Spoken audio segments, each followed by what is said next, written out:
আজকে আমরা জানবো হচ্ছে সতীদাহ প্রথা। এটি মূলত কি? সতীদাহ প্রথাকে ভারতীয় সমাজে বা হিন্দু সমাজে বলা হয়ে থাকে সতী প্রথা। এই সতীদাহ প্রথাটি মূলত ভারতীয় হিন্দু সমাজে প্রাচীন সময় থেকে প্রচলিত ছিল।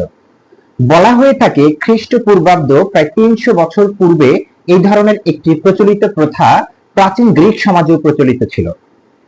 ভারতীয় উপমহাদেশে আমরা দেখতে পাই যে প্রাচীন হিন্দু সমাজ কিংবা মধ্যযুগ কিংবা আধুনিক সমাজে এসেও এই ধরনের একটি প্রথা প্রচলন ছিল।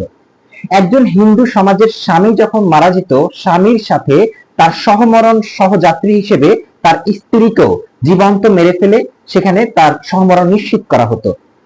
এই ধরনের একটি কুসংস্কার বিরুদ্ধে ব্রিটিশ শাসনামলে মূলত এই সময়ে রাজা রামমোহন রায় তিনি আন্দোলন করে গিয়েছিলেন।